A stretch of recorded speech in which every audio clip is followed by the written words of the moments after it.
Oke, bismillahirrahmanirrahim. Assalamualaikum warahmatullahi wabarakatuh. Apa kabar Ananda kelas 9 yang sekarang lagi belajar daring di rumah? Semoga kalian dalam keadaan yang selalu sehat dan selalu dalam lindungan Allah Subhanahu wa Ta'ala. Kali ini kembali di pembelajaran bahasa Inggris secara daring. We are going to continue to the next chapter. Ya, kita pertama sudah bahas tentang di bab 1 kita bahas expression of hope, congratulations ya. Dan juga di bab 2 kita bahas tentang suggestion, agreement, disagreement, dan juga conjunction. Lalu di chapter 3 kita sudah membahas tentang label, what label is gitu ya. Dan di chapter 4 we are going to talk about procedure text ya, atau text procedure. Jadi mungkin kalian sudah pernah mendapatkan materi ini di pelajaran bahasa Indonesia ya, entah itu kelas 7, kelas 8, atau di kelas 9 ini gitu ya. Dan pembahasannya pun kurang lebih akan sama. Jadi kalau kalian sudah punya basic tentang text procedure dalam bahasa Indonesia, insya Allah di dalam bahasa Inggris procedure text kalian tidak akan terlalu bingung lagi, karena kalian sudah pernah melihat contoh text procedure dalam bahasa Indonesia. Dan ini Ana akan hanya membahasnya tapi dalam versi bahasa Inggris ya. Oke, we continue. Nah, kita ada 4 bahasan pada hari ini, yaitu tentang definition, what is text procedure atau procedure text. Apa sih text procedure itu dalam bahasa Inggris ya? Tapi kurang lebih sama aja sih dalam bahasa Indonesia ya. Yang kedua tentang generic structure atau struktur teksnya. Apa aja sih bagian-bagian dalam teks prosedur ini, apa aja sih yang ada di dalam teks ini gitu ya.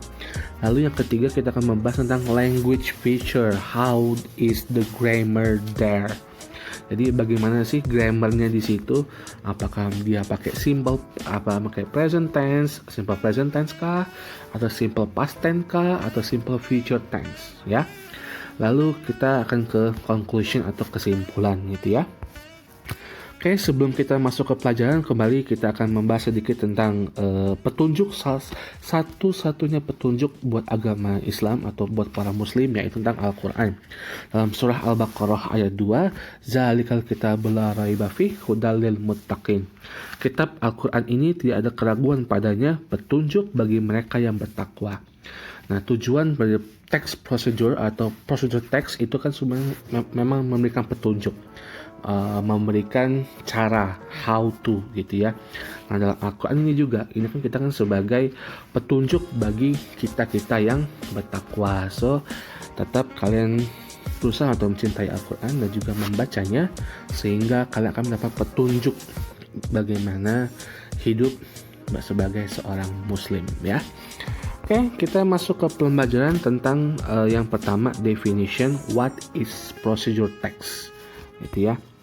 Oke, jadi definitionnya yang pertama adalah text procedure adalah suatu teks yang menggambarkan bagaimana sesuatu dapat dibuat atau digunakan melalui serangkaian langkah-langkah. Jadi ini ada yang Ana tebalkan, bagaimana sesuatu dapat dibuat atau digunakan. How to make and how to use. Ya, jadi kata kuncinya adalah itu, how to make dan how to use. Ya, itu memang kata kunci dalam text procedure. Ya, sementara kalau kita lihat di purpose ya, di purpose-nya atau tujuannya, procedure text sendiri bertujuan untuk memberikan petunjuk tentang langkah-langkah, metode, atau cara-cara dalam membuat, mengoperasikan, atau melakukan sesuatu. Jadi kembali ini Anda tebalkan, memberikan petunjuk ya, giving the clues or direction about how, about steps, methods ya, and steps juga ya, langkah-langkah, metode, dan cara-cara. Itu purpose-nya, how to do it ya, how to make, how to use. Jadi itu memang kata kunci dalam text procedure, bagaimana cara membuat, bagaimana menggunakan, dan juga memberi petunjuk, giving the direction about steps and methods. Ya, memberikan petunjuk tentang langkah-langkah, metode, dan cara-cara. Jadi kalau kalian ditanya dalam sebuah teks, misalnya apa sih purpose? What is the purpose of the text? Kalau kalian lihat teks itu adalah text procedure, maka jawabannya kurang lebih ada di how to make atau how to use atau give the instructions how to make, give the instructions how to use. Seperti itu ya. Itu kata kuncinya sebenarnya ya. Jadi nanti kalau kalian ketemu soal prosedur teks nanti tentang purpose, coba cari pilihan jawaban yang kurang lebih mendekati dengan how to make, how to use, atau give the instruction, atau give the clues, atau give the direction. Jadi itu bisa dicari apa istilahnya kata-kata yang mirip-mirip lah gitu ya. Oke. Kita lanjut. When do we need to use procedure text? Kapan sih kita perlu untuk menggunakan text procedure? Ya, text procedure itu nggak cuma hanya resep doang, guys. Nggak mesti buat kopi, buat nasi goreng, buat salad buah. No, it's no. Ya, nggak selalu gitu. Sebenarnya bisa juga kalau kalian beli HP, misalnya kalian beli HP baru. Itu kalian buka kotaknya kan itu ada the guide ya, petunjuk untuk cara menggunakan. Nah itu juga termasuk ke dalam text procedure ya, juga termasuk dalam text procedure, make a direction atau make the instruction gitu. Jadi nggak cuma tentang ini. Kalau contohnya memang kopi ya, contohnya memang how to make a cup of coffee ya, tapi kan nggak semua tentang resep.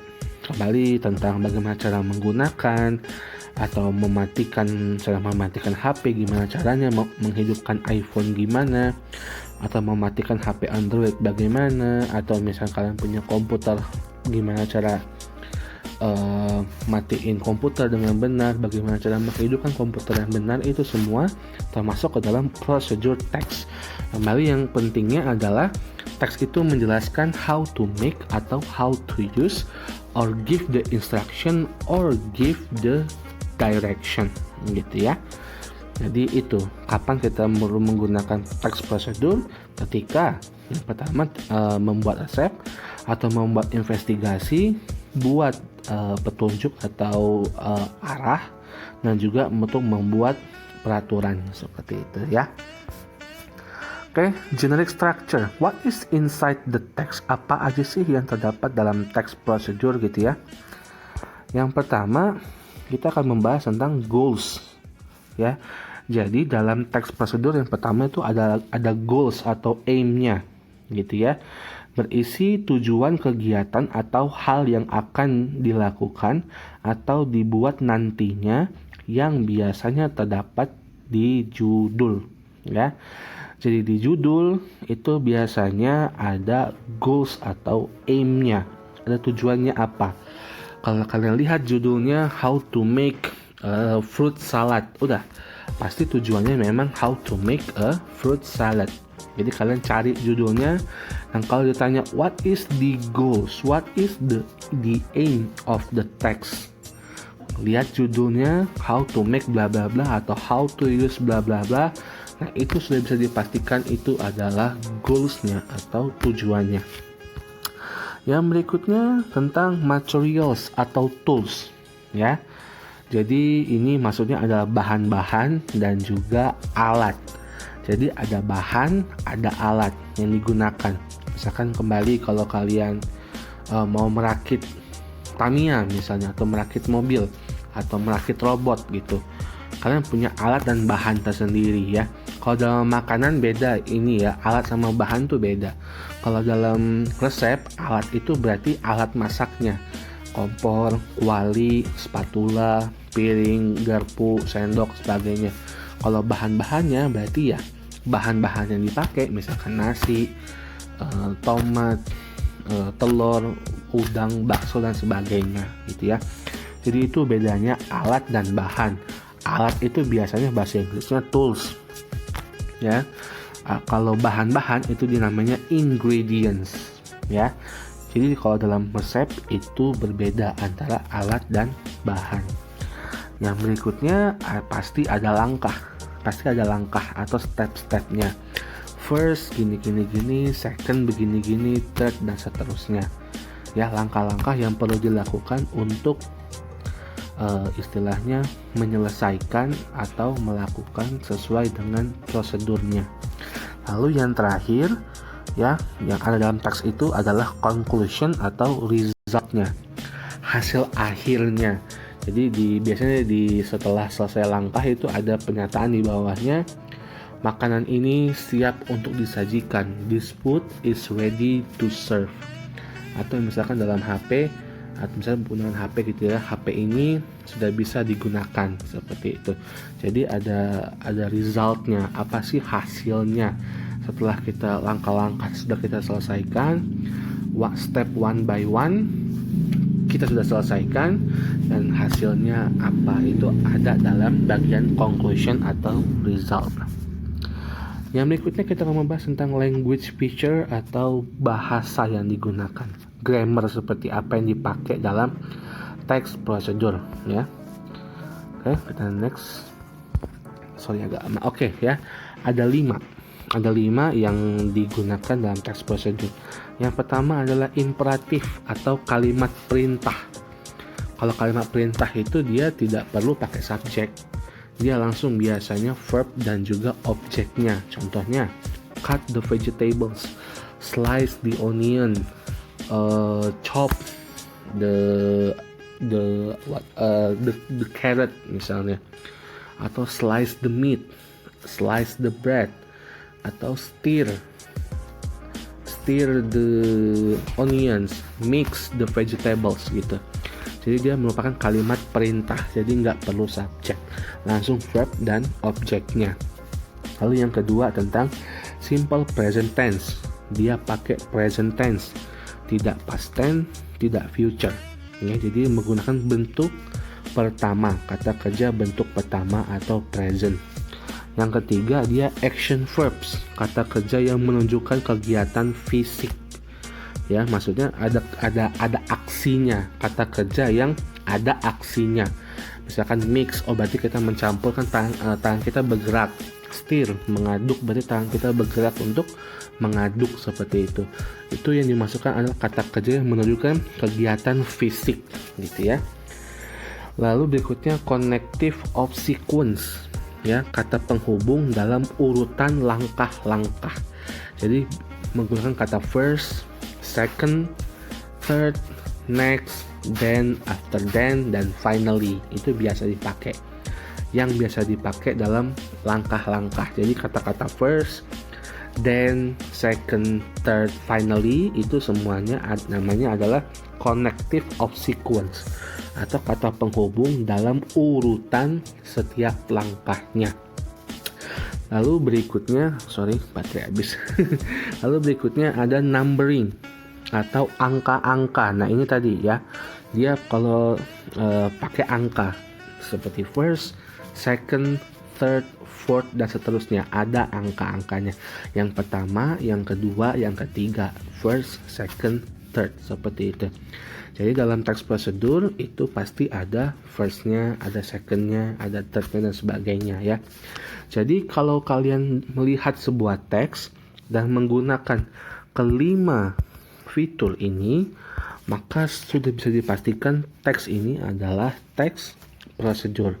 Kalian lihat ada langkah-langkahnya, lalu menggunakan simple present tense, lalu ada first second-nya, lalu ada then-nya, lalu ada action verb-nya, maka sudah bisa dipastikan teks ini adalah teks prosedur. Jadi ini sebagai cara kita untuk mengetahui ciri-ciri dari masing-masing teks. Karena kan teks nggak cuma prosedur doang ya, ada recount, ada naratif, ada report, ada deskriptif gitu ya. Nah itu semuanya kan memiliki ciri masing-masing. Dan ini kalau prosedur teks, cirinya adalah 5 ini. Kalau kalian bisa membedakan, kalian menemukan kelima fitur ini dalam sebuah teks, maka bisa dipastikan teks itu adalah teks prosedur gitu ya. Ya, kita masuk ke bagian terakhir yaitu conclusion ya. Jadi prosedur teks adalah gitu ya. Jadi bisa dipahami dong apa itu tujuan prosedur teks itu ya. Ya, tujuannya nggak lain adalah untuk menjelaskan bagaimana melakukan sesuatu. How to do it, how to use, how to make, give instruction atau give direction ya. Kalau sebagai instruksi menuju suatu tempat, kamu bisa jadi ke tempat itu tanpa tersesat. Teks prosedur juga bisa dapat dikatakan untuk menyusun beberapa peraturan di sekolah. Jadi kalau kalian kan pernah buat peraturan kelas ya. Nah, itu kan ada masing-masing nomornya. Nah, itu juga termasuk dalam teks prosedur. Kenapa? Karena itu juga langkah-langkahnya. Ada juga beberapa bagian-bagiannya yang harus diikuti. Misalkan yang pertama, kalau kalian berantem, berarti hukumannya ini jelas. Yang berikutnya ini, dan sebagainya. Tujuannya apa? Supaya bisa diketahui oleh siswa.